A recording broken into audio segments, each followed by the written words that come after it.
இந்த ஜெல்ல நம்ம வந்து அண்டர் ஆர்ம் ஏரியால டார்க்கா இருக்கு, தைஸ்ல ரொம்ப டார்க்கா இருக்கு, அந்த மாரி இடங்களுக்கும் யூஸ் பண்ணலாம். அது மட்டும் இல்லாம தலைக்கு, கண்ணு சுத்தி ஏற்பட்டிருக்கிற கருவளையத்துக்கு, அதே மாதிரி இந்த மாரி ஃபுல் ஃபேஸ்க்கும் ஒரு பேக் மாதிரி, பல விதங்கள்லயும் இந்த ஃப்ளாக்ஸ் சீட நம்ம யூஸ் பண்ணலாம். இதில இருக்கிற ஒமேகா 3 அண்ட் ஒமேகா 6 ரொம்ப நல்லது. நரிஷ்மென்ட் குடுக்கும். அது மட்டும் இல்லாம இதில வந்து நெறைய ஃபைபர்லாம் இருக்கு உள்ள சாப்பிடும்போது. ஸோ வெளியில போடும்போது ரொம்ப நரிஷிங்கா இருக்கும். விட்டமின் இ சத்தும் இதில அதிகமா இருக்கு. ஸோ அதனால ஸ்கின்னுக்கு ரொம்ப ஷைன் குடுக்கும். வெயிட் பண்ணி பார்க்கலாம். நான் அதுக்கு மேலேயே 2வது கோட் போடுறேன். ஒரு ஜஸ்ட் ஒரு 5 மினிட்ஸ் வெயிட் பண்ணிட்டு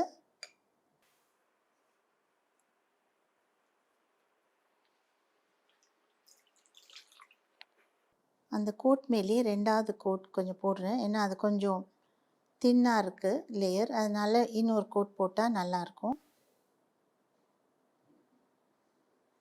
ஒன்லி ஃப்ளாக்ஸ் சீட் ஜெல்ல மட்டும் கூட எடுத்து நம்ம இந்த மாரி ஜெல் மாதிரி அப்ளை பண்ணிட்டு, அட்லீஸ்ட் ஒரு 10 நிமிஷம் வெயிட் பண்ணி வாஷ் பண்ணலாம்.